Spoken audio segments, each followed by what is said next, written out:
Welcome to Sports Geek Throwback. Here's your host, the sports geek himself, Sean Callanan.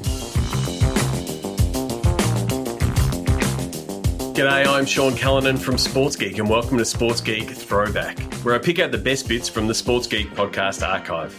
For this week's Sports Geek Throwback, I go back to episode 254 with Marina Go, published in October 2019.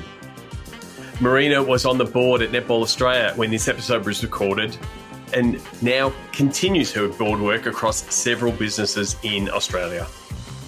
Remember, if you need my help, whether it be with your digital team, marketing team, sponsorship team, please get in touch. We've developed the Digital to Dollars process to help teams build revenue from their digital efforts. We'd love to help. In this throwback episode, Marina and I discuss how the media has changed and why sports must adapt. Remember, you can listen to the full episode at sportsgeekhq.com/254. Enjoy my chat with Marina.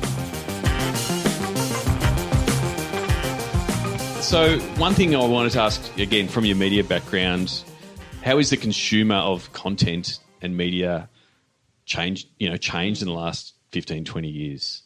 From print and magazine, and you're making sure people were waiting to pick it up to now being always on, on demand, that kind of thing. How is that challenge and opportunity being tackled both in the traditional media sense, but even in sport? Or what's your take on how the consumer's changing? I think the product development that changed everything in terms of consumer behaviour is a smartphone. So what it means is that in the past we relied on consumers to come to us. They found us. You could publish a magazine or a newspaper, you put it on sale somewhere, the consumer had to go there to buy it. Same with television. It was it's basically by appointment, so you know what's on where. You couldn't watch it at any other time. Maybe you could tape it. So now we've moved to a world where I can access anything I want any time of the day, no matter where I am in the world, via my smartphone, and that has transformed everything, which is why we're seeing in sport. So with the Super Netball this year, the Netball Live numbers just increased significantly, and it's because if it's an inconvenient time to watch television, it's never inconvenient to look at your phone. So you can be anywhere. And we had lots of stories about people being at weddings on Saturday afternoon, so they couldn't actually get to television or the game. So they were sitting there, in the church or reception watching things on their phone. So that has transformed everything. It just means that we have to ensure that the product is good enough that a consumer will want to turn it on because we know that they can access it anywhere. But we're competing with everything now, not just another newspaper or another magazine. I think, when you're looking at competitive products, and which, Bauer and Pacific are about to go through that, it'll no longer be a conversation about, is Women's Day a new idea and competition, because that's not their only competition. Yeah. And so I think that's been the real game changer for media and for consumers. And to me, it's also just the myths being busted. Like talking about Netball Live, like as little as 3 years ago, people were saying, people aren't going to watch a game of sport on their phone.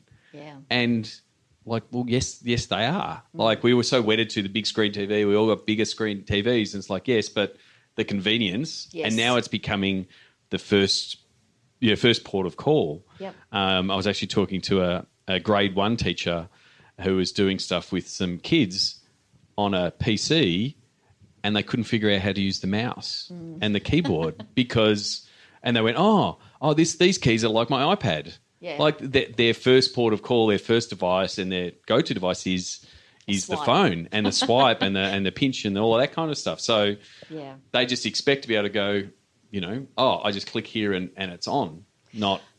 And look, I think the interesting thing too, which I think nobody anticipated, certainly from the media's point of view, that everybody knew that the next generation, so Gen Y, Z, whatever is after that, that reaching them any other way except via the smartphone would be difficult. But if you speak to parents now, so my parents are in their 70s, and my dad rings me and he'll say, I just watched the netball. We were at something, but he watched it on his phone. Yeah. And so I think now it's actually it's infiltrated every generation. Yep. And look, there may be a few that still hold out and don't like it, and eyesight can be a part of that. But it is much more widespread. The uptake is enormous, and we're seeing enormous gains from one year to the next just in that particular medium. And we are seeing, I guess, the lawyers and the media rights negotiators catching up to that. Yeah, that's right. So we previously had rights deals where 12 inches were mentioned because that's how big the mobile tablet could be, and you couldn't stream it. But now customer demand, either via the products they've got, whether it's Netflix and Stan, they go, well, I hit the button, I hit this button, and then I hit that button, it's on my big screen. They're expecting the same in the sports space, which is going to change, what the media rights deals look like. We're seeing more of them bundled together. So the TV operators are saying, well, we want the digital piece, we want the mobile piece. Yeah. And so it is changing the way the whole negotiations are happening.